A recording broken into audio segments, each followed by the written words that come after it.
Hey, Podcast America. Welcome to episode of the Enlightened Neanderthals podcast. Kill it. Start again. Hang on.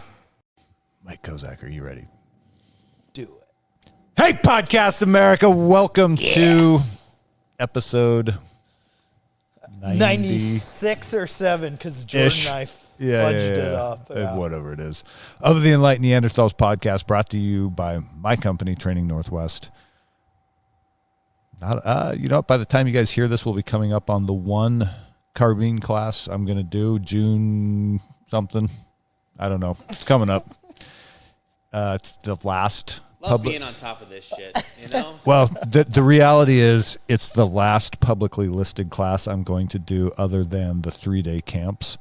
So if you're wanting to do a carbine class and you don't intend to sign up for a private lesson, this is your last chance. Mike, what did we talk about today? This was only a family reunion. This is a trip through the Kozak family tree of dark nights. Yeah. Oh, the darkest of nights. Maybe a white night. A little bit of family tradition, family reunion, growing up with East Coast reunions as a grandchild of 17. So, I don't know. This just kind of leads towards family dynamic, family from the East Coast, differences I noticed from East and West, what I think the East and West primarily set us up for differences, whether it's commerce, trade, culture. You know, it's just, This is us, man. This is all over, and everyone throwing in their little bit of what they think makes the West First Coast battle rage on, just like Tupac and Biggie. Yeah. All right. Well, I know this is the introduction, but I also want to float this, which is that it's been too long since we read the Hackworth book. So I want to go to. No, it hasn't been too long. I've read it a couple times. Have you really? We just haven't put it out on the airwaves. All right. We either get to put it out on the airwaves, or I'm calling the right to pick another book if we don't do a review or a podcast about the Hackworth book. Put it out there. Because I want to read Aldous Huxley's Brave New World. Brave New World's a good one. I think that would be a good one to review on here. Yes. Jordan, all right. What's your final conclusion? Tupac's still alive. You heard it here first, folks. I'm on the recording. It is crazy to me how willing people are to embrace like a shitty lifestyle and sort of turn it into almost like a pop culture glorified. Yeah. So what's the show called you guys are talking about? It was a documentary called The Wild and Wonderful Whites of West Virginia, and it was basically following Zedediah? Zed family or something like that. Yeah, so it's the poverty and drug addiction. Appalachian Trail, fucking white trash, like just culture. Yeah. Kind of run this county, and how this family is just like fucking famous for being absolute degenerates. Everyone's been in jail. Yeah, even within the impoverished, there's a drug addicted society. Yeah, they're almost like they're known for. So they. Fucking Hank Williams III was hanging out with them. Yeah. He was like, these are my people. No shit. It's like, holy shit. Well, and the guy that produced that documentary, I'm pretty sure was Johnny Knoxville. I very well could have been. Yeah. Because even like within famous circles, it was so well known about white trash family. Huh. Because the father was like, or like the grandfather, like the what do they call that? Like the head man of the family. What do they call patriarch? That? The patriarch of the family. Patriarchy, Jordan. Yeah. Well, the patriarchy of this family was absolutely uncalled for. But he was a like a country singer, like a famous not Hank Williams, but he was like of that ilk of like in the 1950s. He was like a big time guy, and he was like a tap dancer. Yeah. So that was like their whole claim to fame was like Appalachian like tap dancing. So he'd pull out like a piece of plywood, dancing shoes, and they'd all start dancing around, and it's just like, oh fuck. Anyway. Well, and it is crazy though too, because in that time, like country music back in the day, like Waylon Jennings, and like it was music, but it was a lot more about being a piece of shit and like being a degenerate. Outlaws. Even like touring the life, like Waylon Jennings being addicted to Quaaludes and Coke and in one city every night and fucking people and having no real connections. And you look at that today as what country music is, and it's a lot more of she was in her short shorts, a lonely dusty now it's pop country. It's pop under the headline of Taylor Swift is not a country singer like Johnny Cash or Waylon Jennings. She is a pop singer. But I think the country back in the day used to speak of a lot more poor culture. You know, absolutely. Where it would glorify, and those people that were the stars became these kind of fuck ups. Where today, that's 80s, also why in their changing. time, guys like Johnny Cash were controversial. Yeah, and now he's in 2025. He's PG, and when he was first hitting the radio waves, he was rated R. Yeah. Oh, 100%. The Man in Black. Merle Haggard has a bunch of great songs about fucked up on tour and not knowing where he is or who he's with, but he's just like, this is my life and what I do. It would be sort of tragic, you know what I mean, to wake up one day at our age and realize that you were part of Guns N' Roses 15 years ago and you have no memory of it. Oh, yeah. Wait a minute, maybe. The amount of nights. Think about what rock bands we may have been part of that we just don't remember. Yeah. I often think about that. I was on the Teletubbies cover band. It wasn't what I wanted it to be. Until that restraining order came through. You had to make a career change. Fucking there's schools everywhere. I can barely go anywhere in this country. Oh, man. I mean, if you think they have to stay away from homeschools as well? Oh, man. Yeah, that's probably that's a rough. That's a rough fucking situation there. There's a lot more homeschools now too. Yeah, good. Than there ever used to be. Good. I think 2020 pulled like the COVID shutdowns pulled the wool off a lot of parents' eyes for just how fucking retarded the public school system has become. Yeah. Yeah, it used to be you're weird if you're homeschooled. Now you're kind of normal. Now you're probably getting a leg up in life. All the kids that are going to public school have got like a raccoon tail butt plug. Yeah, exactly. You know what I mean? It's like, where did... Yep, that's exactly it. Huh. All right, well, your boy brought notes, which means he's excited about something. Oh, well, I'm always excited to chat, fellas, but...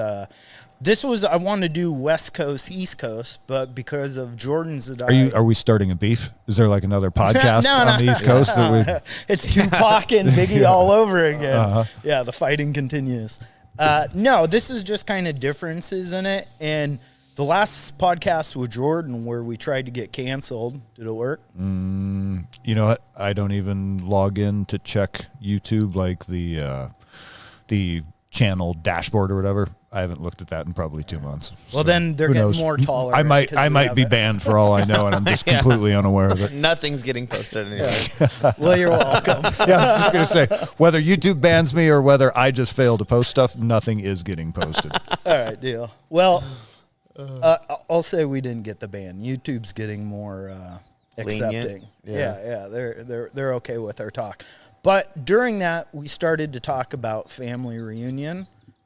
My grandmother was one of 17 kids. Yeah. That is so here's crazy. the thing. I originally said 19. That was incorrect. It was 17. Yeah. Well, hey, you know what? Sometimes you lose track after 12, right? Who's really counting? It was 17 alive, and they would have had 18, but one of the children died. How?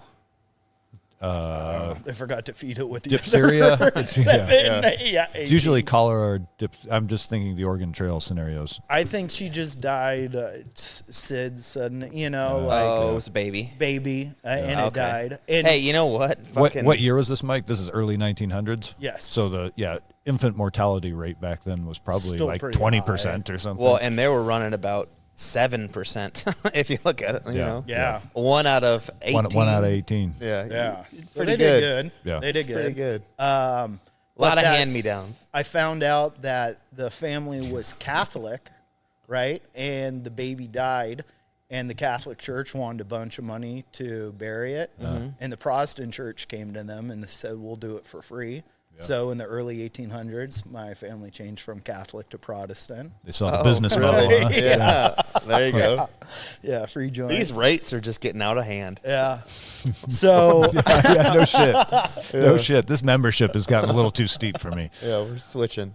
so that See what the was Lutherans are doing. that was the discrepancy of the 17 to 18 children. One died, 17 ended up living. Which is fucking crazy. Yes, it's still. Did they live together on a farm or like, I mean... Well, so Oh, yeah. originally, Where were they? So this was actually my dad's grandmother's side. So this isn't technically the Kozak side. This is the Pulley side, which had that many people. So it was my dad's grandmother's side that had all of them. Yeah, the pulley out, dude. Yeah. Come on. Not Where, Pulley. where guy Mike? is- Are we talking like in Philadelphia, in the countryside, in Pennsylvania? What do we got? In Pennsylvania primarily. In the countryside? Bethlehem, Allentown, Steeltown, Commerce. Yeah, I want but to know, on are this- they all packed into like one little tenement in the city, or are they on a farm like Jordan was asking? I think they're kind of in between. They're not quite in the city and they're not in the country. They're the in suburbs. kind of He is suburbs refusing like to us. answer this question. No So matter are how they- far- are Well, they hey, it's farm- hard to get information 100 plus years ago, boys. I'm just curious, were they like working a farm to feed those kids, or was it like, I mean, 100 years ago, I imagine everybody had a garden, a little bit more. They- so. yes. chickens It in a sounded garden like and probably they a did. hog or something. And so Yeah. they came from Austria, Vienna, and that's like the best I could find. Like whatever town they were originally. Austria? Yeah, Austria, Vienna. Yeah. Okay. But because of the wars and border changes, they're like, who the fuck knows? It's somewhere around this Yeah. part of Europe. And so my dad's grandparents, the ones that So, go ahead. sorry to stop. Do you know what Kozak means? So Kozak is actually Polish, and so my dad's side, my dad's dad is his grandparents It's Polish for mango. were Polish and Ukrainian were the mix of the two. And something about Kozak means warrior knight. Oh, shit. Oh, damn. Huh. That's dope. There's a lot we're gonna keep learning. Boy, here. we got to whip you into shape so before you go disappoint everybody at this next reunion. Yeah, dude. Yeah. Warrior Knight, huh? Dude, My I'm the God. baseline of warrior, dude. Yeah, dude. Everyone compares himself to me as the You're more of like a standard. warrior day. It's like, Yeah, pretty much. it's like warrior light. Warrior, yeah. Same great flavor, but half the calories of a real warrior. That's pretty much me, dude. But Oh my so gosh. they came from Austria, Vienna area, and my grandparents already had one of the kids. Their first kid was a daughter. They had the daughter, sent the daughter with my great-grandparents' parents, right? So they had a daughter. They gave them to the grandparents. My dad's grandparents left the kid and came to the United States. So grandparents traveling with grandchild, leave one generation in the middle, stayed behind. Is that what I'm I'm understanding? My dad's mom's parents, right? So that's my great-grandparents. I'm so not. Dude, So- Okay, you know, I'm Hang drawing on. the tree with my hand. Yeah. Here. it's hard to see this from cruising altitude. Yeah. Dads, moms, parents. Grandparents, great-great-grandparents okay. were left with my great-grandparents' daughter. Oh, okay. So they So they went, skipped left the a kid generation. behind. They left so the they kid could, behind, which and is that in itself is wild. Like, hey, listen, Yes. we're going to get on a wooden boat and cross Yes. the North Atlantic. Yes. If we survive, you'll get a letter in like 9 months. Yeah. And then we'll send for our kid. Let me guess. The next step is we're sending for our kid, And then you're going to put the child on a wooden boat. And did grandparents go with, or did they stay behind? Okay. Okay, because that's a little wild to be like, hey, we're going to send our child on this Oh, wooden no, boat but there now. were people who did exactly that. Like, sent back for the child. Grandparents stayed behind. Kids just get on, That's again, crazy wooden sailing talk. ship That's the across fucking- the North Diddler Atlantic. on the ridge. Yeah. And yeah. Just Here it is, delivery. hey. This is what high school kids are actually good for. Oh, buddy. hey, nailed it, dude. Dude, your knee is just fucking moving great. Look at that. Hell yeah, buddy. That's crazy. He's a man of many words. Yep, a lot better. It's sweet. All right. Well, we just Thank had you. a Appreciate you. beer delivery. Uber Eats delivery. Yeah. But so yeah, they left their daughter and came to the United States. Once they came to the United States, they immediately started having more kids. Oh, of course. So dude. that That's a celebration. that daughter and the grandparents didn't come over here until maybe a couple years of us living here. Now, do you think they immediately started having kids? How long was that boat ride? There was probably consummation in the cabin. That's what I'm wondering. Yeah, You know, a little bit more motion in the ocean kind of thing. Yeah, but that well, maybe that's seafaring, Dude. But yeah, but I don't know, where would you stay in those? It's not like every person had their own cabin. You see pictures of I think you ships had to be coming pretty wealthy Ellis to afford Island. a cabin. I think Yeah, it was a lot just of a people general are sleeping berth. on the deck. It was cots. Yeah. It was Yeah. not too different from the troop Slave ships in ships. World War II. No, well, you see the racks The just tiers, stacked, yeah. like cot, like 4 or 5 tall. Yeah. And I think that's what a lot of those transport ships. And it wasn't like you got your own. There wasn't enough for everybody. Yeah. You just had to go walk through the berth and try to find an empty one when you could and get your chance to lay down. Yeah, But in the film, And I think they're shitting in Game of buckets and Thrones, tossing it over the edge. they were just fucking everywhere. You know, so wait, Game of Thrones. yeah, documentary. yeah. There's a document. Or I wait. thought this was about the Warrior Knight family. Oh, dude, Dude. we're All I'm Polish saying- warriors. all I'm we don't saying have is- dragons, dude. Yeah, well, I'm just saying a Polish warrior, they consummate wherever they want. Well, yeah. Whether it's on top of the deck, below the deck. Nasano, You know? his best friend. Yeah, dude. At the helm.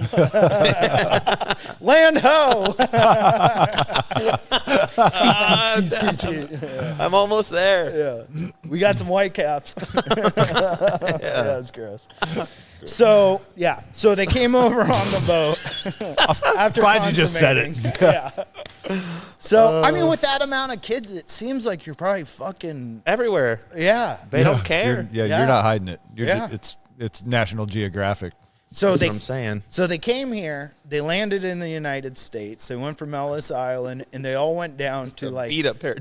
yeah, hey, this is grandma, or great grandma, dude. Show some respect for the warrior family. Those fucking things. They've been You ever, nibbled see down. you ever see a dog from like a fucking puppy mill?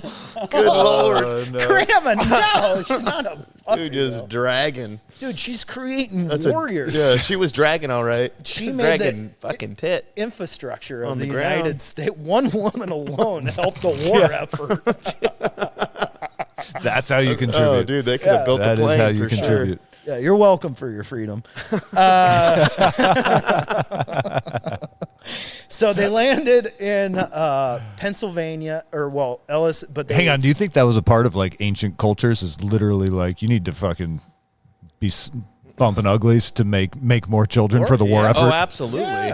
Because we're down to like 18 warriors in this tribe. We need Oh, 100%. we need a dozen more. If you fight a family with 6 kids compared to a family with 17, Yeah. we're Yeah. taking over. You know, so I think there is a little bit of conqueror.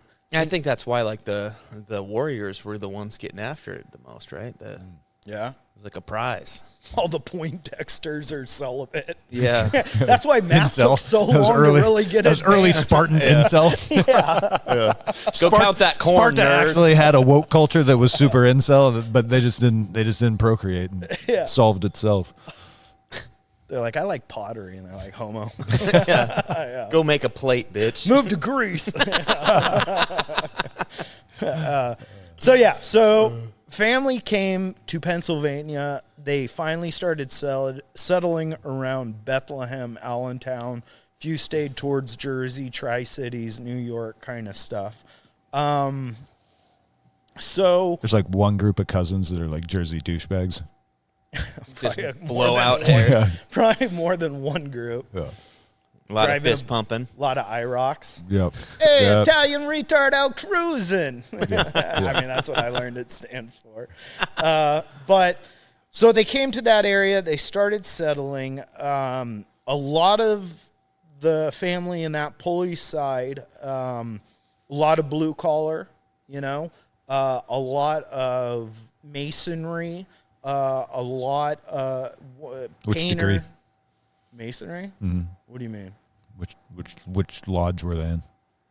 Not Freemason. Oh, okay. Like I misunderstood. Yeah. yeah. You Tile, passed. Tile, stone, all that. Had a couple uncles that were cops. Couple people worked in factories. So it was kind of all blue collar. The family reunion really didn't start to get hyped, apparently, until about the 50s. You guys hype it now? Well, I mean, They don't do T-shirts, but we can talk about that later. Billboards?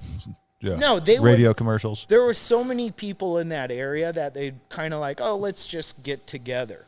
And it seemed like post-World War II, it really exploded with these family reunions. Like, people really started to make more of a concerted effort to get together and keep in contact with each other and make an event out of it. Once it got into the 50s and 60s and 70s, it sounds like it really came out in full swing. I talked to my dad and my uncle about the family reunion, and they're like, at this point, everyone had kids, right? And those kids had kids. And there was 20 to 21 years of age difference. And so my uncles were like, dude, for the first 15 years, we didn't know who anyone was. There would be 300 plus people at these events. And so my one uncle, he's like, I had a cousin for 10 years that I thought was my aunt, just because there's so many people. And so it felt like the group kind of grew closer post-World War II, and I asked why maybe that would be.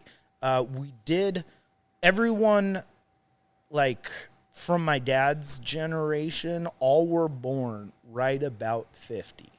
All the uncles, the brothers and stuff ended up going to World War II. We had a few European campaign uncles, but most of the people, it sounded like, were in the Pacific. Your dad's siblings fought in World War II? My dad's... or his parents, his dad uncles. and his uncles. Okay. Yeah. Okay. So all of that generation was World War II, but a lot of them were Pacific. Maybe that's why I have a little bit of interest in me. It's epigenetics flowing. Is this a through good me. time to retell the story of me and Mike's first date? When Mike asked me out? Oh, That's it's a story as old as time. Yeah. just a couple guys Yeah. wanting to chat about World War II history, specifically the Pacific Theater. Over breakfast, perhaps a chicken fried steak. Ditch the wives and have quite a morning. Did he give it to you an invitation on card? Or? He texted. Oh, he texted it. Yeah. Of Yeah, I course, think it would he's- be in writing though. Yeah. I should have done a singing telegram. Yeah. Yo, man, how are you? What are you doing for breakfast in the morning? Want to talk World War II? I mean, that's classy. How can you say no to that? I know. No, exactly. Yeah, it's pretty tempting. I was like, I got a little weak in the knees, and then I waited 5 minutes to play it cool, and then texted, yeah, sure, that sounds good. Yeah. Awesome. So, moving on through the Pulley Kozak family reunion, only have one cool story to relay from World War II. One of my uncles, great uncles, was in the liberation of Paris to defeat the Nazis. And during Imagine that feeling of walking through a major world city as a liberator who has just fought like a occupying army out of the place. Well, that feeling didn't last for long because No, it he didn't. died very quickly shit. after. So, after the liberation of Paris, somehow the fighting looks like it stopped. My great uncle died because he fell off the Eiffel Tower. Oh, no shit. It is unknown what his job was in the military or what his, like, you know. The fuck was he doing on the Eiffel Tower? That's what I mean. And Hammered drunk. That's soldier kinda what off. I'm Yeah, thinking. he's got a 24-hour pass. Trust me, listen, as a soldier who has been granted a fucking- 24-hour pass in a foreign country, Yeah. I guarantee you he was fucking chasing hammered, ass. drunk, and chasing women. Yeah, Or he he up was there a just spy. fucking putting work in. Well, maybe both. Maybe a little of all the above. because there's a little bit of spy talk. Because Every good spy is fucking. my True. family James has, Bond. Yeah. That man doesn't go 18 hours without. fucking- Yeah. Yeah, without a cocktail and a cock and some tail. Yeah. Yeah.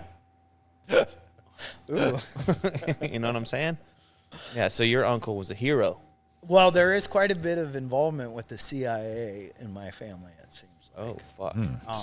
This is the Polish connection Keep now. going, Are we keep still going. talking Holy Austro-Hungarian So side? and there's just too many questions. It's like, what movie was based on his uncle's export, or ex... What is This motherfucker might still work for the Communist Party. This is where we're getting to eventually, is that Mike is still on the like- payroll. Dude, I would It's a be- family tradition. 007 was loosely based on him. I would be Or the, Austin Powers. the Naked Gun of Russia. Yeah, dude. Hell yeah. Yeah, that would be me, dude. Sorry. Yeah, Keep going. yeah, it's all good. Keep going. So he falls a tragic death off the Eiffel Tower. Falls- From at least the second level. I'm Assuming. Off the elevator as you walk into the transom. But They say that he slipped and fell off a curb. so that's the only cool thing I have to report about World War II death in the family. That's But the family reunion, it sounds like it got a lot closer. First and last bungee jump. It got a lot closer post World War II, but I think a lot of my family ended up going through shitty situations in the war, and they had that entire baby boomer mentality. And I think so many of them were excited to come back and not be fighting and find love and find financial stability and an ability to grow. It seemed like that's, like my dad was saying, these family reunions really kicked off. And everyone seemed to have at least like 4 or 5 kids.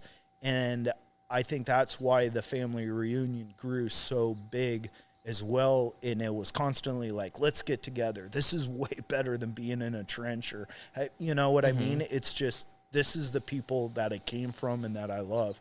And I feel like that's part of why the family reunion got so big. And so I asked, well, what was most of the family reunion? And it sounds like it was just a lot of drinking. so we're talking about the Polish side now. Yeah. And feats of strength. Like there was Yeah. a lot of horseshoes, baseball, like all kinds of sports games is the whole family just, and I kind of think that's probably a little bit of competition in that warrior. Like, hey, let's get together. We're this team. We're that team. Absolutely.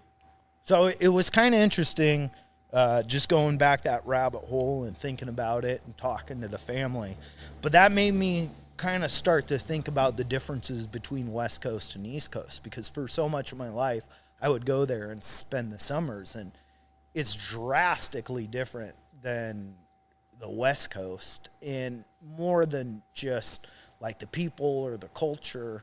But I started to compile a little list here, boys. Well, it would make sense to me that the culture over on the East Coast is going to be a lot more family connected and tight, because the further west you went, the more on your own you traveled. Yeah. So families would get separated further and further and further up until they got to the West Coast. So, I mean, that's a really good point. You know, I've never thought of that, and you're exactly right. yeah, so that makes sense why there'd be, you know, almost a little bit more of a, I don't want to say liberal mentality, but Yeah, like, you no, know, there's 100%. definitely like we're heading out on our own and we have less family out here, and you know, we're gonna just do what we're gonna do. Well, and for a long time, the West Coast was known, even up until like the 1980s, basically, as the place you went if you wanted to innovate and sort of get away from restrictions and the norms and whatnot. And that's like before California took a nosedive, that was like,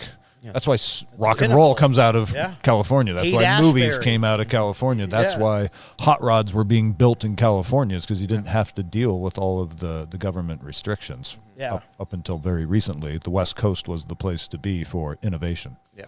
And you guys are hitting it 100%, because I don't think this podcast would be a podcast without Listen, we wouldn't be innovating this on the East Coast, right? Yeah, but I mean, without having a little bit of like cultural or how this affects not only the people, the laws, but a lot of time in biology they say form fits function. And I think that does apply to these differences between West Coast and East Coast. And something I took for granted of just going there, and it's like, oh, these people are different and these people are different, but I never really started to dive into why. And so that's kind of why I give you a little backstory of the Kozak family reunion, Pulley family reunion, excuse me. But it made me think, too, just what are the differences between East and West and how I could maybe correlate that to the people I saw. So this is the beginning of my West Coast versus East Coast. As he starts to look at his notes. Yeah. Yeah, that's right. Article 1. In 1740, no. Hear ye, hear ye. Yeah. All right. So the first thing I'll say is coastal communities combined, both West and East Coast. Blue crab or Dungeness? Well, they both combined. They're both combined. If we're taking both coasts, that's way more crab than which one Missouri. are you going? Like East Coast, East or West? Yeah. Dungeness. Me too. Yeah. That's Pacific Northwest stuff right there. Yeah, but that's West Coast. So West we're Coast. agreeing West Coast best. Yeah. For crab. For crab. Okay. For crabs. Not getting them. Well, hey, You probably get a lot in the East Coast. Yeah. yeah, I bet you're getting plenty of crabs in over there. Oh, yeah. They say Washington crabs Sorry. jump 10 feet. Well, I won't say that. That'll get us canceled. Puerto Rican Day Parade. Anyways. Yeah, salmon or tuna? Yeah. Never mind. Go ahead. Actually. I guess we have tuna over here too. Yeah. That's a tough one. Those guys don't have salmon, right? No, they Yeah, got they do. Atlantic There's salmon. Atlantic. Is it as good as ours? Fuck no. Okay, yeah. Ours fuck, is fuck the oilier. East Coast. Yeah, Yeah. the East Coast food's fucked. Well, hang on. Except All right. the cheesesteak. Except the spaghetti.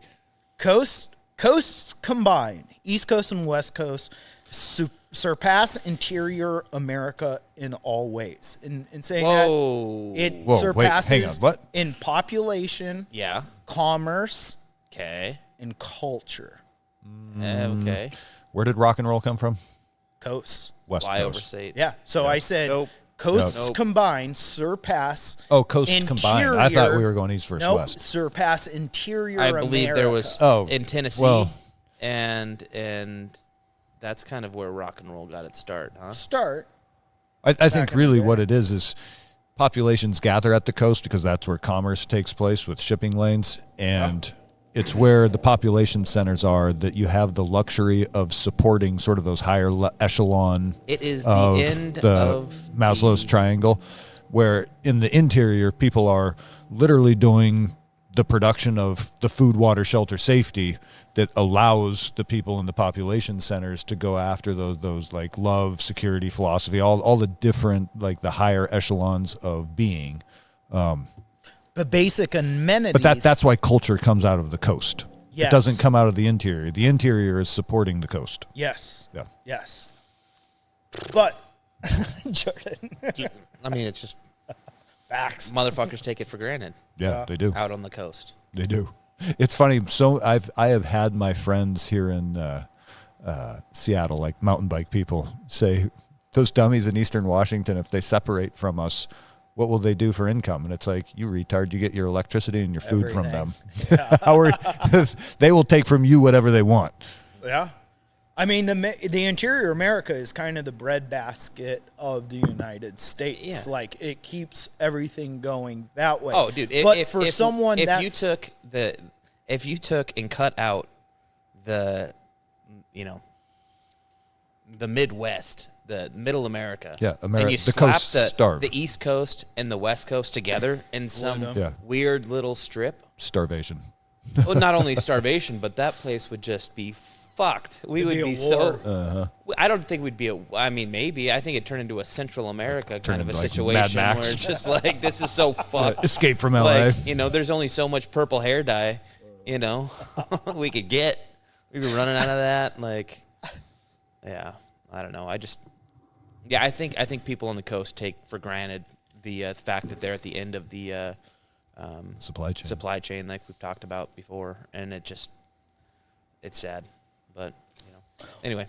Well, as you go with these coastal areas, these coastal combine, and what I think maybe they surpass the interior America, we'll say East Coast has 1 million square kilometers of land, right? And that is a population of 130 million, okay? So 1 million kilometers squared, 130 million population. West Coast has 863,000 square kilometers with a population of 50 million. So that's almost 1/3 of the East Coast. Mm-hmm. Yeah. Everyone else lives in the in-between, that interior America. Mm-hmm. Okay? So with 350, that's not a ton left over. Well, and a bunch of undocumented. That's neither here nor there. Yeah, okay. That's another topic. Yeah. That's where we get our third strike. Well. All right. So in saying that, you can see the difference of population between the two coasts. And I think, like you guys said a little earlier, it's because the oldest have the most ability to grow. So eastern expansion in the United States started from the east to west. It started with 13 colonies, 13 colonies, right? Then it transferred further into territory ceded by the British, starting to come back in war. What was that, the 1812 wars, and like the British making themselves back known, right? After that settled down, they burnt down the White House. Then we had the Louisiana Purchase, right? As we all know. Mm-hmm. And then post-Louisiana Purchase, it was the Mexican cessions battling for the furthest parts west, where The it's Spaniards. Yes. French and Spanish in Mexico. Is there... I feel like after Katrina... Sorry to take a fucking turn here. The Spanish caused Katrina. We all know this. But they took our jobs. They took our hurricanes. Is Louisiana still popping off like it used to? Because I feel like... Popping off how? Baton Rouge, I food-wise and culture-wise? Yes. It does seem like a lot of it left almost. Yeah, and like you just don't hear about it anymore. No, because I remember in the early 2000s, it was all about going to Mardi Gras and how great all that crazy shit was. And it was now it's kind of man, you fucking missed it. I wonder if it just got washed New away. Orleans probably went the way of Seattle. Like Portland and Seattle also used to be hey, go to Portland and Seattle. It's awesome. And now America's cities are just disgusting and gross. Well, that kind of hurts my heart because I really wanted to go try that, and I haven't had. Cajun food is my fucking favorite. See, that's what I just want to try some Cajun, a good, authentic Cajun food, and we just can't do it anymore. Well, so, maybe we need to have Lappin take us down to backwoods, because really the real food's not going to be. Fuck no, it's not going to be there. I want to know the places where the people who grew up there. You got to get on a fan boat to get some proper.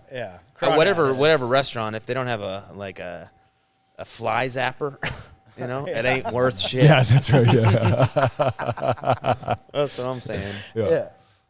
Some fucking water boy how much sweat is in this gumbo? Yeah, exactly. Let me see the guy who cooked it. If he's not in a fucking stained tank top. If he's not dripping. If I can understand him, I'm not eating it. I need a heavy bio. Hey, come on down here. What? Where do you make it? I like to see home naked. Yeah. All right, sorry, Mike. You're good. Fucking interior lands. Interior. So we're saying how we move from the east to the west, right? And as we do that, we start to understand more of what the Americas are. Well, mainly North America, as we move through it, right? And the East Coast climate is cold in the north, and the south is warm, right? It's very kind of drawn. This is why we call him Dr. Professor. Right? Okay. Let me keep explaining here. El Nino. So right around Travels. as we start to get to like the Carolinas, Virginias, like you start to get a huge difference in temperature, right? And when you go to all the way down to Florida, Florida is way further south than California. So you start to get even closer to the equator. So the climate of the East Coast is generally tied off at cold up top, warm on the bottom. The climate of the West Coast is very much different, right? Because, and hang on, wait for me here because this helps describe the people. Okay. In California, it's actually the whole West Coast is much diverse. California is the same climate as the Mediterranean, right? California has the exact same Mediterranean Arid. arid. Oh, I see what you're saying. Latitude. Yes, it's on the same form of it. You go up to Oregon. Oregon has some coastal, but it is just like the Mediterranean with a little bit more sub-temperatures. Then you move up to the Washington coast. Now, that's very unique because not only is it oceanic with coastal, with sound, with mountains, but you also get rainforest and desert, right? So just the ability to have diversity in the same like up-down latitude, it's completely different due to physical formations. So I think that has something to do as you go with the type of people, right? Okay. Coasts are more progressive. Okay. West is more tech, right? East is financial center and old. California is high tech and has a full GDP of the United Kingdom, right? Average household income is higher in the Northeast and the Northwest compared to the Southeast and Southwest. Because what you're seeing is a diversity of terrain and features. So you could compare the very northeast of the East Coast to the entire West Coast in dramaticness. A lot of more mountains are high on the East Coast, whereas on the West Coast, they're high everywhere. Is dramaticness a real word? It is now. So what you're doing doing this, what you're doing is you're creating a different type of person. Every time I go to the East Coast, right, people are way more sticking, a little sharper, but they're sticking to what is on the trails. Like, you go to the beach on the West Coast, and it's like, go drive until you find a spot, and you go anywhere on that beach. Go drive into the mountains and find wherever you want and hike. The East Coast is much more designated, like, we're going to Central Park. And the populations are denser. And so as we expanded west, the East Coast was the first to have, like, this is our territory. And all of these, these parks, these recreation areas were allocated to state and local municipalities. As we moved towards the west, the federal government held on to more land. They created more public land. National forests. So as we... Thank you, Teddy Roosevelt. Yes. So as we go further west, I feel it helps hold that mentality of that cowboy, that last established frontier. Because out here, you have the ability to explore, whereas you're in Connecticut, let's go to the beach. Well, there's one beach here we can go somehow to. that cowboy riding the last frontier has turned into a lesbian in a Subaru with a fucking collapsible ski pole and a bad attitude. Yeah. Not all that wanderer lost. But not only has it added to that type of person, but it's added to that type of economic growth. There's more ability, like you said, to expand and try new things on the West Coast. Our biggest like I said, California has a GDP of the UK, it's all due to tech. Everything on the East Coast is due to banking and financial centers. There's not a lot of innovation. And so that's kind of why I start to get this comparison of like this cowboy or rugged sensation of the West compared to the East Coast. Would you like to talk about how the weather shaped the cultures? I would. Yeah. Yes, that's a very good one. Yes. He has notes on that. Give me the Mediterranean climate. The Mediterranean climate is the West Coast California, and in a Mediterranean climate, they are much more free to. You don't have to concentrate as much. To build your clothes in a Mediterranean climate is far easier than it is in a frigid, cold climate like New York. Yeah. And you're going to wear less clothes. You're going to be more airy. You're going to be more open. You're going to be exploring your body. In a climate of New York where it's cold, you're going to be covering up. You're going to be like frigid. You're wearing bearskins. You're going to be tight. Yeah. You're going to be, you're going to be put together. And like when it comes to that, you're going to be about fucking the bottom. Can you imagine line. getting the, when you remember getting the awkward boner in 8th grade and you're wearing sweatpants? Imagine if all you had was a loincloth. Oh my Lord. One could only hope. People things are going to get a little free. At least people know where I stand. Exactly. Always in Spanish class with Mrs. Lopez. Kozak likes dodgeball, apparently. It's a war boner. What can I say? The bigger target. Good luck, boys. What?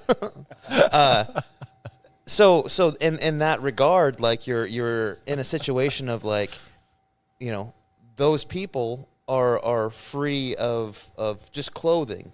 So their culture is going to be more like, oh, it gets cold every once in a while, I'll put on a jacket, but like most of the time it's going to be hot and we're just going to be having, I can be more grasshopper, less ant. Yeah, so then now you're in that situation of, just the mentality, the day-to-day of putting on clothes. You're less concerned with survival on a day-to-day basis. You're far less concerned with survival. So it makes sense that would be a place of like, hey, that's where philosophy comes out of, and mathematics. We're going to be thinking. We're going to be we don't have to worry about the baseline of I need to put shelter on my skin and keep the fire lit.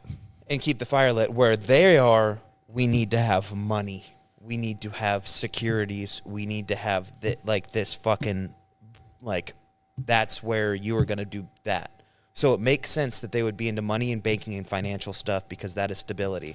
And then you come out to the West Coast where the temperature is warmer. You're dealing with less clothes, less things. You're thinking. You're free balling your your mind literally is free balling. Also, in a pre-internet age, which wasn't that long ago, the further, this is something you learn in the Army, the further you are away from the command post, the more freedom you have. So this holds true as well. The further you are away from Washington, D.C., the less federal control they have over you. And once you're out here, you're thinking about Microsoft. You're thinking about Amazons. You're thinking about Macintosh and all these different companies that came out of this technology boom that all happened on the West Coast because it's warmer. Tobin. I don't disagree. I don't disagree either. When you're cold, all you can think about is getting hot. Mm-hmm. And when you're hot, all you can think about is everything. There you go. Why is he making eye contact? That's very intimate. Let's get back in the sauna. Let's come up with some ideas. I'm getting a little cold. That's a thinking boner right there. You guys don't have to worry about that one. Yeah. But then it's so if warm weather, which I get, it's look at Greek philosophy and the idea of democracies and stuff, right?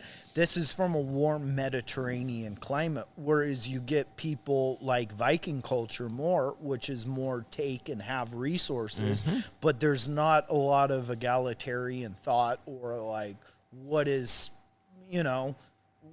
superficial or meanings of life type. Yeah, you got to raid and pillage for enough to get through this winter so that you can raid and pillage again in the spring. Yeah. But also, like I said, like getting those public lands, like on the west or the east coast, you want to go to the beach. It's like, well, here's, when was the Younger Dryas was 12,000? When was the mini ice age? Would that have that coincided with Viking culture? So the cold climate brought on like a warlike raid and pillage and steal whatever you can get because some tribes aren't going to make it through the winter. Like 800 to 1,000 years within that Younger Dryas period. Okay. Because we came out of it from the Pleistocene into the Holocene, but we had that interglacial period of the Younger Dryas where it had dramatic swings. Yeah. But yeah, you'd have that same effect, I would imagine. Excellent point, Jordan. Well, I just got out of the sauna. Oh, yeah. So you figured it out. And It checks out. He was in there innovating. Yeah. I'm so hot, I can't help but innovate. Thoughts are coming at me left and right. It's so hot in here. Yeah. Anyway, sorry, Kozak. Didn't mean to take away from... You were giving us your PhD thesis statement on East Coast versus West Coast.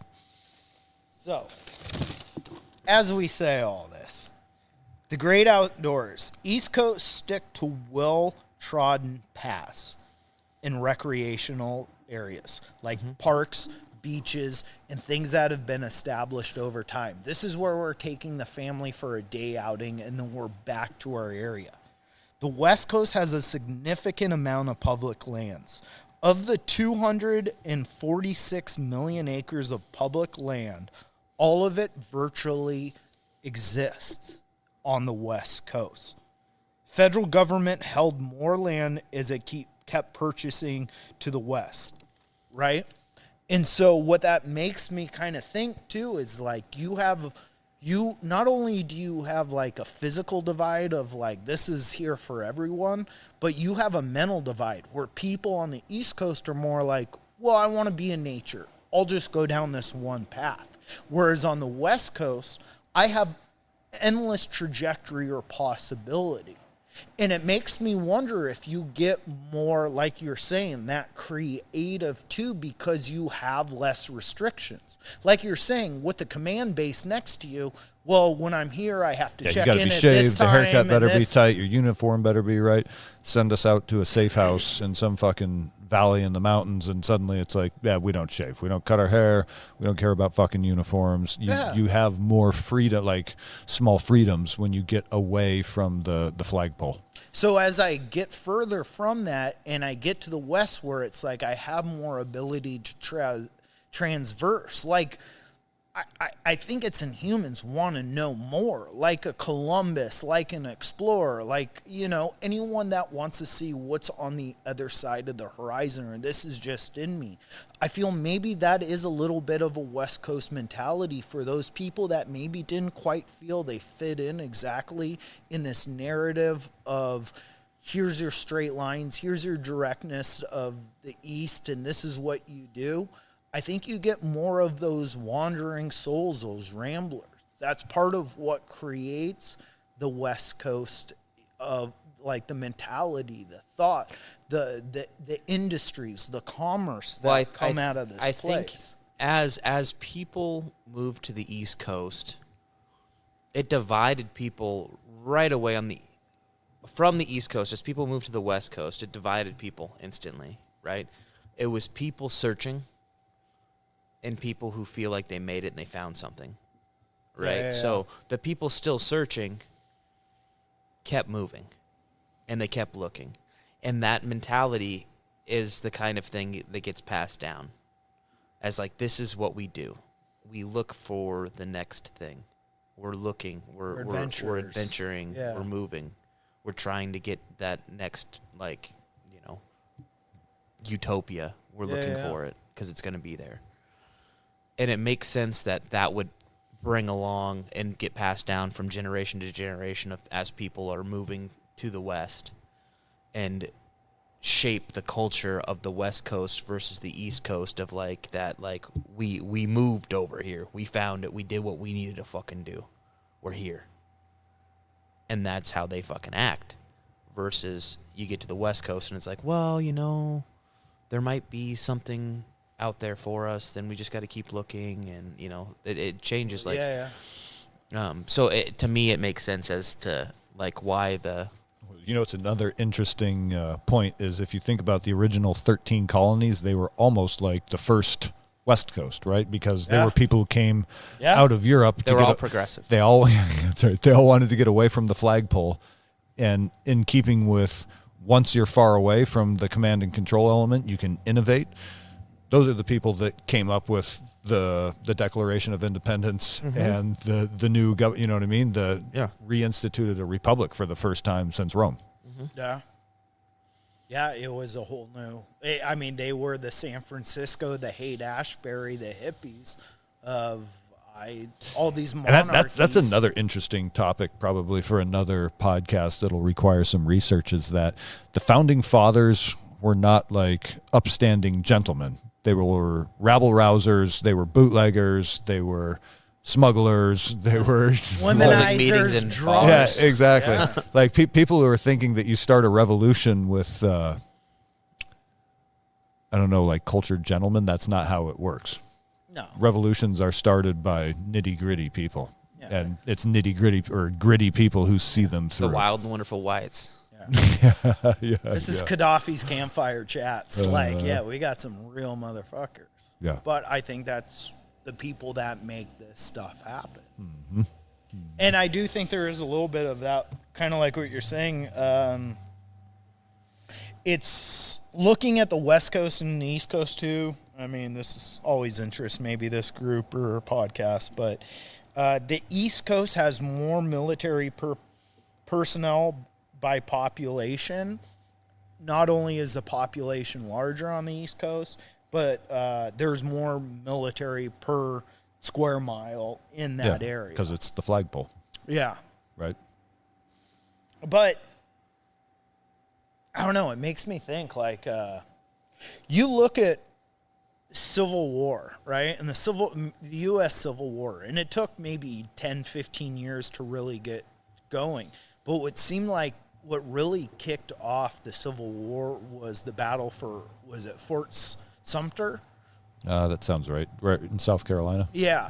Because of, okay, we're divided. All right, that was just the first shots fired after years of buildup. But that's what war happens is, okay, so once we divide, let's all go for military assets. I want the tanks, I want the guns, I want the planes. Fort Sumter was that initial shot of, hey, we need to fight for this area because it has weapons, personnel, rations and stuff like that. So it makes me think, like, if there ever was some sort of conflict, that the East Coast is so much more prepared than the West Coast when it comes to fighting. Everyone always says Civil War, and I don't think this is happening, but I'm just saying. It's an interesting, this is a fun one. Okay, let's take a pee. I like this. Let's take a pee break and do a thought experiment on an East Coast versus West Coast Civil War. I will say the best wrestling in the country is on the East Coast. I thought like Ohio. All right, maybe we don't need to figure it out. Jordan solved it. All right, pee break. Here we go. And we're back. So, East Coast, West Coast, Civil War. Fort Sumter. Yeah. How are we kicking this thing off? I kind of feel like that's always a thing between the Marines, right? The West Coast Marines and the East Coast Marines. They always kind of talk shit to each other. Do they? Right? Over where they trained. Maybe. I feel like it's more where you served was more of a, like, there's a bunch, like, written about the disconnect between European theater and Pacific theater of World War II. And the Marines were some of the most utilized assets in the Pacific and later parts of European theater, although it's primarily Army, but I do think there is a disconnect just like any unit. Look at our gym. If you train morning and you train night, you're kind of two different people in a certain way. Doesn't mean you're better than the other. It just means you're kind of used to what this protocol is. And so West Coast, yes, East it Coast. Does. Maybe it makes a difference. I think you're all kind of under the umbrella until like a civil war, when the shit really hits the fan and it's like, all right, well, now one side wants to attack another, and what really matters here is assets. So what assets are tangible in the West Coast compared to the East Coast? The East Coast has a huge tradition of military assets, whether it's, down in Florida having West Point and stuff, or having West Point's in New York. Perfect. What's the one in Florida? The Naval Academies in Maryland. There's one more. Where did G.I. Jane go? Was that See, Buds? Wasn't that in San Diego? San Diego. There you go. San Diego, Florida. But I thought there was a huge... JSOC's headquarters is in Tampa. Maybe there's a that's what SeaWorld I'm in both thinking. places. Yeah, there's also SeaWorld, Disney World. Yeah. Or Epcot? Disney. Oh, yeah. Disney World or Disneyland. Dude, speaking of, you can drink around the world. You can probably see my whole family lineage in Epcot Center, dude. Hell yeah. I think... So what were you talking about?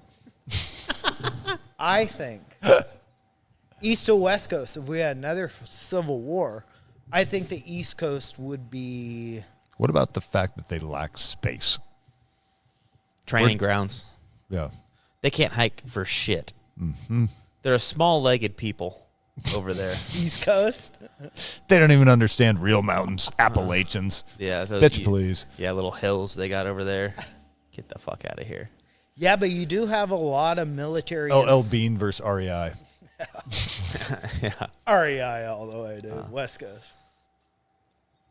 Yeah, it sucks to kind of link myself to the West Coast, because when I think of the West Coast, I do think of liberals. I guess there's a lot of liberals on the East Coast. East Coast liberal elite. Yeah, that's Yeah. a thing. But I feel like they're more waspy East Coast liberals, right? Like we have like poor liberals.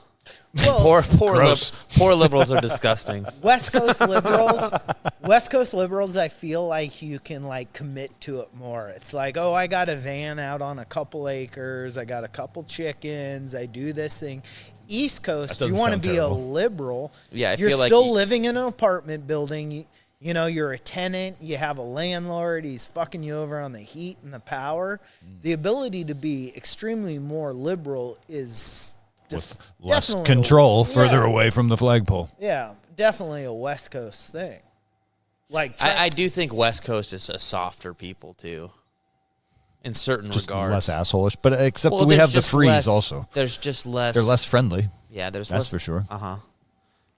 winters are way easier here compared to that. East Well, that's Coast. where I was saying they're more about the fucking Survival. bottom dollar. Yeah. You But know? it's becoming a weird thing, whereas East Coast people are like, oh, the cold and the hurricanes, and the West Coast people are becoming like, my house burned down the third time in 2 years. Yep. You know what I mean? Like, we're starting to see maybe a little bit of a Big wind. Yeah. This is West Coast Hurricane nature. season. Yeah. But I do feel like it's starting to even out. As the world each has their own kind of problems, maybe we do become a little bit more united in what we see as our goals. Back to the Kozak clan. Okay, let's do it. Did your notes blow away in this fucking harsh climate we got? Stored them up here. Oh shit. They're in the old brain dome. Okay. What do you want to know about the Pulley family reunion? Well, I want to know. You're saying they are all West Coast people, What? or I mean East Coast people. Yeah, But you are a West Coast person, I'm a transplant. a transplant. Okay. they Okay. like you? So you are a West Coaster with East Coast tendencies. So when the Civil War breaks out, Now- are you taking their side or are you fighting with your countrymen? Yeah. As the Dark Warrior, or what'd you say? The Warrior Knight. No, I heard Dark Knight. Warrior Knight. I would say Mike's pretty light. Well, as, in the way, yeah. as He's Batman. the opaque warrior. I'm the Now- If Batman had a little sugar in his pants, Yeah. you'd have Mike Kozak. Yeah, yeah, yeah. If he was wearing a fanny pack instead of a bat belt, Kozak would come calling. What a sweet utility belt. Get the batarang. Yeah. Yeah, I'm picturing like Napoleon Dynamite with a Dollar General Batman costume and a fanny pack. Yeah. You called. I'm not wearing hockey pads. Where's the horseshoe pit? So okay. This is what I want to know. In a fight, where do you stack up in the Kozak? This is the drive to fight MMA, wasn't it? Just to be able to stand up for yourself at the family reunion. Fuck you, Uncle Ted. No. Yeah. I mean, got along with all the family and everything. But I mean, you I size had- those guys up. Hang on, call out cousin Bill. Who is it? You size Uncle us Bill. up. Uncle Bill was It's always Uncle Bill. police Fucking officer drunk fuck. and Yeah, fuck that guy. a Golden Gloves champion Oh shit. on the East Coast. So you better bring it. Well, I mean, he's dead. That's now, why you got to work on the ground game. Yeah. Yeah. Yeah, you gotta choke the shit out of him. He's got going after- mittens on. He's going for my legs. What the fuck? That's some West Coast shit. I think, I mean, it's not about, I don't know, maybe it is about, I just think it's, Out of the 300 people there, how many could you beat in a fight? fuck, I had some uncles that were just muscle man. So And they were what? all fueled off of, Whiskey and fucking pancakes. They're all fucking pasta and fucking. Yeah. no, a bunch of beer from Vienna. And we had weird, I don't know. It's weird because you see people, like I'll see pictures of certain, and it's like everyone looked different. You know how like Popeye would eat spinach and his arms would just get all weird and bulky? It was like, I have pictures of the family reunion from the 20s, and like people would have their arms around each other. And everyone in Just their holding 20s, a bunch of cannolis. no, everyone in their 20s looked like they're 75, but everyone was like chiseled and different. Yeah, they weren't obese. Yeah. No. But just the hardness of their face, too. Oh, yeah. Like, I have Harsh so winters, many, dude. Well, if they were 25, they've been in the workforce for 15 years at that point. Yeah. You know what I mean? Like, Yeah, probably yeah. doing They've hard gone labor. through Yeah. quite a bit. And Factory seen workers. Quite a bit. But I think maybe having those people in the lineage and stuff, like, I wonder why I do the things I do. It's like I like being physical. I like boxing or grappling. And it's like, oh, I have quite a bit of family in that. But you have an adventure side of you, too. That do you think you are a little bit more adventurous, would you say, than some people over there? Or is that... Because it seems like from that family, I mean, it's the strictly- 17 that came here, like I said, a lot of were blue collar and workers. But a lot of those people wanted their children, they were blue collar. So they wanted their children to have more. So many of that generation got touched by like the gift of knowledge. Like I have to go to school. I have to learn more. Their parents pushed them for so much better. So many became engineers or like teachers or doctors or just kind of in a little higher echelon. And I do think it is a unique thing to take something where life is so hard and it takes so much strength, but then having strong people say, listen, what's better too is the more you know. Strength is good, but strength applied with wits is absolutely crucial. And talking with my own, all my family play sports, but they also like a little bit of intellect. And it's weird because it's like I'm a fucking one-off in my head compared to so many people I know. But as I kind of went down this rabbit hole of old world and new world, like seeing who am I is kind of a combination of old world and new world. Mm-hmm. It's that classical East Coaster and immigrant mentality, but it's paired with the West Coast of what is possibility, what is progress. Mm-hmm. And that's what is the United States in a way. It's like it's these hardest of hard and the softest of soft. What we're sticking up is for every community to have a little bit of a voice and an ability to flourish, you know? Everyone's got a set of ideas. Let's have the thickest ones rise to the top. I thought the thickest ones sank. No. Cream. No. Cream. Okay. Cream. Thick cream rises. Thick old cream. The thickest of Kozak cream. Mm-hmm. Brings me back to Uncle Bill. Boxer and Golden Glove winner. Huh? Yeah? You still didn't answer who you could beat up at your family reunion, which I care to know. Out of 300 people, are you ranking yourself in the top 10? Top 5. Top 5, there you go. Thank But you. is it just due to physical ability, or is it due to I think that's what matters. Yeah, but Knowledge. You gained the knowledge. Like you sought the knowledge. That matters. jiu-jitsu, the weaker man can beat the stronger man. I'm not. Hey, you know what? Brute force isn't all that matters. Yeah, For sure. it helps. It's not the size of the dog in the fight, they say. At the horseshoe tournament, hucking that shoe all the way. Yeah, brute force does sometimes help. But it makes me think of like where we become collectively. Like I said, so much of like the past is like coming from the old world, leaving your children behind, trying whatever you can do to get 17 children in your stable. But sometimes where we are now is a correlation of old and soft. And maybe that's kind of what makes us a unique nation, is that you have these oldest of old, but then you have explorers like a Columbus seeing new things, and it's like, I don't have to apply by all the old rules. The creation of Mike is due to centuries and centuries of exploration, but... Of the human body. Yeah. Oh, and the soul. It does seem to me like the East Coast has a richer heritage of just like family. Yeah. And that is something that like I don't know how you could transfer that over here. I think that's like just innately like our family landed. This is where generations have been, you know. And that is, time builds that, nothing else.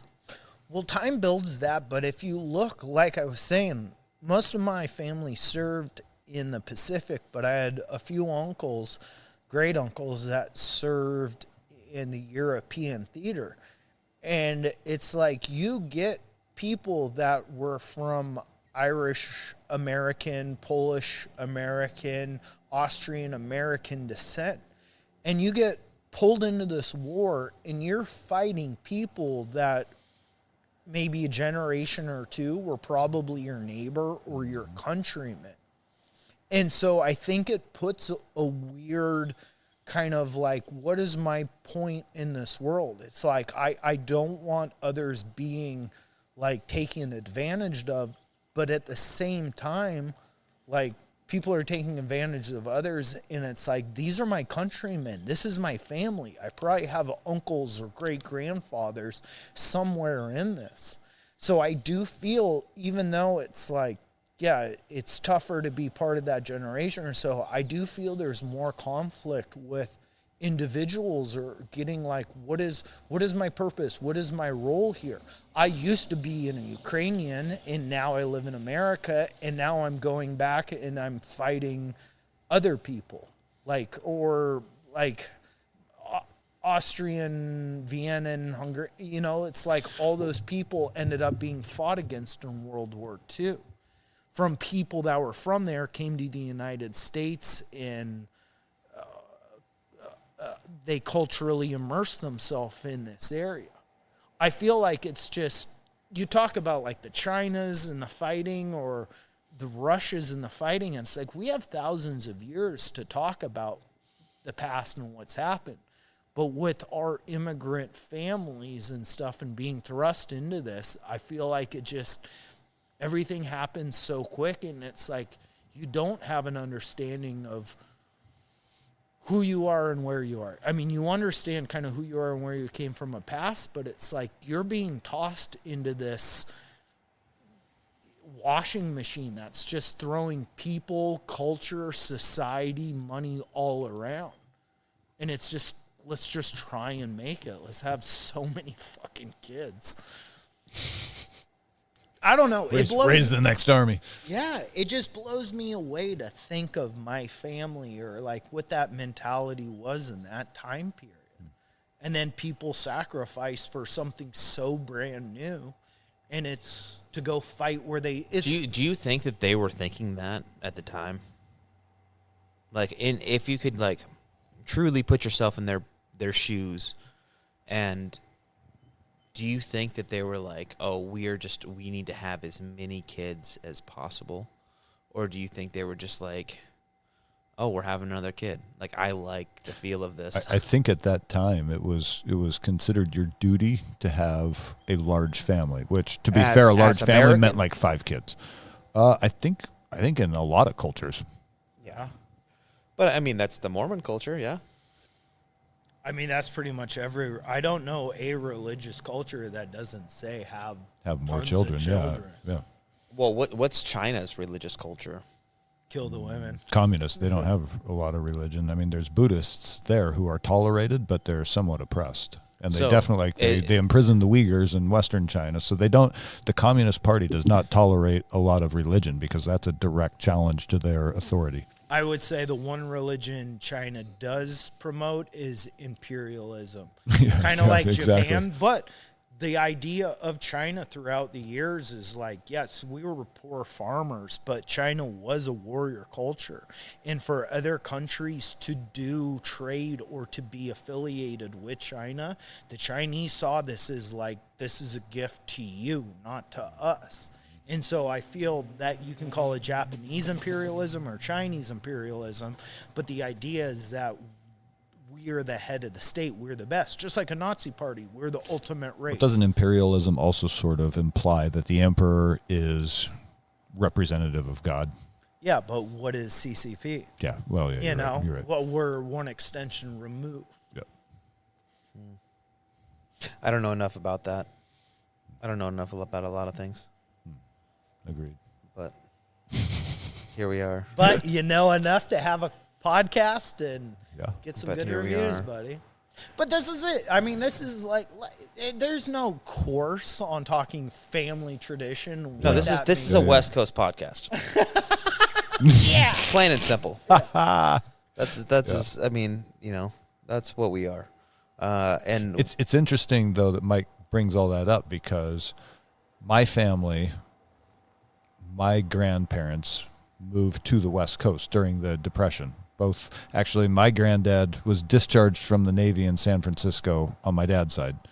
Discharged from the Navy in San Francisco and stayed on the West Coast. He was from New Jersey. And on my mom's side came west during the Depression because Missouri turned into the Dust Bowl. Yeah. And so the portions of my family that are still either in the Midwest or on the East Coast, they do spend more time together. Whereas the West Coast element, it's like we generations ago sort of separated ourselves geographically, and we do not spend, you know what I mean? We don't see them as much as the other parts of the family. Well, and I think it has something to do with just the vernacular. Like when you speak about West and East Coast, everyone says, I'm going out west. Or if you're on the West Coast, I'm going back east. And I think there is, like, even as much as we're like, oh no, we're all the same, just those minute details in these words, the vernacular changes and like the viewpoint and what you think of, like spelling is spells. Tradition. Yeah, when you say going back east versus I'm going out west. Yeah, and that's kind of like I said with the public lands, with the area that it's very common in hunting. You know, you start talking about, you know, getting forms and different things when you're looking at guys who live in the Midwest. Because typically you're not seeing a lot of East Coast hunters, which is kind of crazy. because there's too much population. Well, there's too much population. It's dense. But, I mean, you get, like, upstate New York. There's people hunting out there. Pennsylvania, and, like, upstate New York. You get flintlock season or something. Yeah, but there's some obscure shit, Yeah. right? And they get to hunt squirrels and stuff, which is rad. But, like, as you, like, the West, going out west is, like, the big fucking draw for hunters, right? And I think the ultimate, like, in America is going to fucking Alaska. The last frontier, right? Like that's truly like nature. Or the wilderness. You don't even think of fucking Alaska as nature. You think of it as the wilderness. Yeah. That's how fucking like that is. It's a different, but there's a different feel. Yeah. Christy got home from there yesterday, and she was commenting on how everything is big. She's like the sound between the islands feels big. The trees are fucking big. The rocks are big. The bears are fucking enormous. The fish are enormous. You know what I mean? It's like there's fucking humpback whales surfacing right off the dock, and it's like, what the fuck? Everything here is huge. Mm-hmm. Well, I just think I think I've said it before, but it's like the West is the last area to be developed. Like Washington State, if you look geological terms, it's like 13 million years old compared to continental U.S., right? You don't find any dinosaurs in Washington, but we're past that though. But you're not, because what you live with now are the echoes of the past. And when you have those around you compared to an Appalachian that's flat and worn down, when you have all this new mountains and it creates, like I said, from Mediterranean to subtropical rainforest, you get these new areas that have it. And like you said earlier, with the people that wear a tunic compared to a fur coat, you're going to create differences in what those people are and do and how they think because of the things they have to pursue for basic life. I think there is something unique about the West Coast being the last area carved, literally, in the world that makes it unique. I would agree with that, but I think that we missed that mark by 150 years. I really do. I think we missed that mark. And I think the last area to truly be developed, not touched, but developed, is all the land in between. Yeah. And I think you'll see over time, over the next fucking 1,000 years, I think you're going to see everybody's going to hit the West Coast, and they're going to slowly start bouncing back. And I think it's going to be a westward like expansion, Boise and Wyoming, and now we're going eastward expansion from the West Coast. And I don't think it's going to be like Tetris. Yep. Right. And now we're just packing it in the other way, and we're just working our way back. So in my mind, like that's how everybody's been moving since the beginning of America, is from east to west. And I think we're just slowly going to see it develop backwards now. So go east, buy some fucking land, and do your fucking family a big favor. Yeah, no shit. You know what I'm saying? 20 acres in Montana while you can. 100%. Like it kind of already started in like COVID with people like on the coast being like, I'm going to move a little bit more interior, what's a little bit more. I'm moving to Wyoming or Idaho or Montana or So you're kind of seeing. Like I think you can go and buy fucking 600 acres. Which is, I think you're exactly right. Is that we missed. Like all three of us would have been on the adventure train 150 years ago. Like, let's go out west and fucking get after it. I wonder if the next frontier that's coming, as like sitting here in 2025 as real Atlantis. I think what it is not entering the digital system. The next adventure is going to be as the digital system, like the real ID, and as digital currency becomes more and more online, is to purposefully not enter that system and find ways around it. Well, I mean, I think that's a cultural thing, because right? leaving the East Coast to go west 150 years ago, you were stepping outside the system into the wild. And it's a little bit of like, hey, pack what you can on your saddlebags or in your wagon, because that's all you got. But I And think you were stepping out of the system to go make a life for yourself. Well, to gain within to gain the freedom. system. I think you were gaining. I think the big westward expansion, was like the 49ers and going out and like digging for gold and creating, But also people who just wanted space. People who wanted of San Francisco. You have the Louisiana Purchase and all this stuff before it. That was so America. That was America. Louisiana is still fucking West Coast or East Coast comparatively. Yeah, but the Louisiana Purchase did not just stop at Louisiana. The northern part of it trekked forever. What the fuck are you talking about? Where did the Louisiana why are we talking Purchase? about that? We're talking about going like west. I'm talking west of the Rockies. And I think a lot of it was people came from Europe, from serfdom, where they had no chance. They were packed into like apartment tenement housing. They had no opportunity to have anything that was theirs because they're they're stuck on the island. It's Great Britain. There's nothing there. Or they're in France and it's all of the land in Europe is already owned. You have there's no way for you to come up in the world. So here is this mostly uninhabited area where they're just letting you, if you go build a cabin, it's yours. Yeah. And that for a man who has nothing, that opportunity to have a little bit of adventure, but also to like if you told me I could just walk out in the woods, find a clearing I like next to a river, and if I build a cabin, it now belongs to me. Well, what was that whole Let's thing with the fucking Quakers, right? And the stakeholders back in like, was it in Utah or where it was like, all right, we're going to have all these people here and you will race your fucking horse out and claim this land. Yeah. That is land grabs. The land grabs and all Yeah. that. Like that is But a lot of that stuff, like you're saying, those land grabs, you know why they did that? To push the Indians out. To kill Indians. Yeah. Because they're like, this land is uninhabitable and you're going to get raided and killed. Okay. So we can just give all these poor you guys immigrants. you guys want to get kicked off the internet But that's what and the hear US my opinion?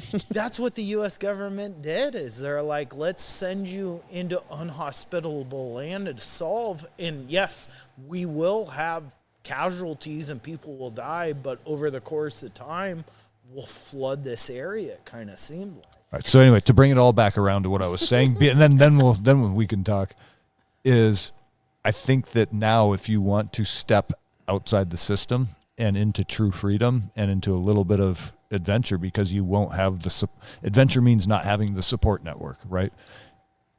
The way to do it is to not enter the digital control system. I would agree. I think that as people moved west, they weren't necessarily. I mean, I agree that when they moved west to this continent, they were fucking looking to get away from like tyrannical ruling. I don't know what the mindset of, like, if they were like, oh, this East Coast shit is for the birds, I need freedom, I'm going to move west. Or if they were like, hey, we're going west because there's gold. I think there were incentive programs where they said if you push, because they wanted to push the frontier, because the further the frontier got away from the colonies, the safer the colonies were.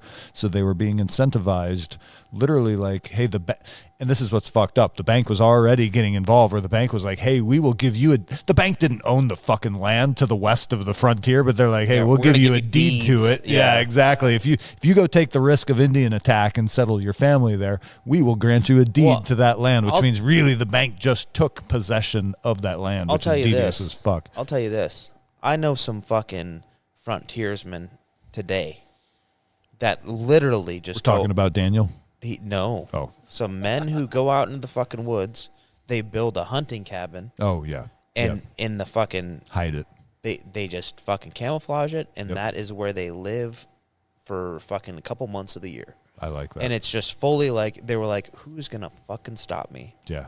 And I know guys who do that, and they have these very nice fucking cabins in the woods, and they were like, you know what? Yeah, I put a lock on it and fucking walk away from it, and then I come back, and I'll get here a week early, and I'll build it back up or whatever fucking happens to it, and I live out of it for fucking 2 months out of the year. That's a great idea. And it's like, and they were like, when are you going to build yours? And I was just like, He's like, you should. And I was like, huh? The reality is like, so we're leaving for deer camp a couple weeks early. Is that what's happening? The thought of that is like, hey, we're in the middle of the woods. Nobody's gonna come out here and fuck with your stuff. Yeah. And if they do, they did. And guess what? You rebuild. I got a good story about Brings that. us back to Katrina. Katrina, she was a mighty wind. I have a buddy that did that same thing, way out in the middle of nowhere. And they eventually, over the years, built a little cabin. Well, it was one of the person's fathers died. Everyone took the four-wheelers, a side-by-side, everything, get out in the middle of nowhere. It was a little cold. They were having a ceremony. The women go, it's cold. Let's light a fire in this cabin. They lit a fire. They got spotted by, like, the satellite maps, the heat signatures, the Fish and Wildlife and BLM. They were forced. They found them. They figured out whose cabin it was, and they forced them to tear it all down and burn it up on some remote ridge. And Thank you, like, taxpayers. That's where you go. Lostness. You go. Guess what? I'll see you next year. No, you go. Well, I mean, yeah, there's that, but then you go. Also, we buried my father here. Yeah. State don't care though. The state will care. I was to say, only when we make them, because he was native. Oh, yeah. Indian burial. Yeah, Indian burial ground. Pet cemetery. Yeah, either way. I mean, but that's the fucking game you play. Yeah. That's the game you play. This is our fucking land to do with what we please at this point in time. Like, people talk about, like, oh, this is historically. Fuck the history. Yeah. We also need to do an episode. I'm here today. We need to do an episode on the Bundy Ranch, because that'd be a good one. Yeah, that was where people stood up and the government blinked. My thought on all that stuff and, like, the historic lands and all this is like, fuck that, dude. Yeah. I'm here today right now to live my life the best way I can. Mm-hmm. And you want to tell me I can't because someone else lived here? Somebody else lived here 1,000 years ago? Yeah, fuck. I know. Fuck think off. about it like this gym. Like, this gym is kind of no one can ever train jiu-jitsu here again because Electric North was here from, exactly. This gym is holy to us, but if there was a hurricane, tornadoes, flood, and then, like, 300 years later, people started rebuilding and they found this gym and they're like, oh, we can't build here because someone else was here. It's like, people had fun here 1,000 years ago. Nobody can ever do anything here again. That's the dumbest. If anything, I want people to enjoy this same space I enjoy. Yeah. I don't get all this protection. Protect natural resources and things that'll never return. Don't build a fucking township here. Yeah. Keep wild places wild. I get that. Yeah. But at the same time, like, what I don't like is the fact that there's so much bureaucracy that comes with building something. And that's really why I would be like, I want to go out in the woods on fucking public land and build a fucking cabin. Yeah. If everybody did it, it would fucking all of a sudden it turn into a neighborhood. Yeah. But at some point, it's like, hey, I want to do that in my own area, and I don't want to have fucking the government tell me, oh, well, your eaves are fucking sloped at this pitch, and that's going to fuck up the... And did you get a salmon migration study? Exactly. On your mountainside? 100%. Yeah. Like, that's the kind of shit that... On a stream that hasn't been inhabited by water or fish in 200 years? That's the kind of stuff that, like, really... That's where I think bucking the system's going to come from. It's like, hey, the permits, the fucking... It's already going... Look at Training Northwest. It would not exist if I had to do everything by the book. It's not possible for a small business to do things by the book. No. So... Well, East Coast versus West Coast, boys. Yeah, this buddy. led to a lot of side topic, but that's what this is best for. Yep. We come up Yep. with the topic. Let's get deviated and figure out what the real truth Hit is. cruising altitude and figure this shit out. Yeah. Hey, if you're enjoying the show, give us a like or a review on Spotify or You can iTunes. like me. You can like it. You can Give like my Instagram a like. Send Jordan a dick pic at Instagram on the Enlightened Neanderthals. Yes, please, for the love of God. We've got I think we're still sitting in 30 some reviews, even though we've been doing this for 2 years. We're throttled. But you know what the best things in world are? They're not glorified. They're what the select few This is find, true. and they They're call real reviews. the holy prestige. There's no And bots. yeah. There's no bots. This is the holy prestige. This is the holy prestige. Well, you are welcome, Podcast America. Good night.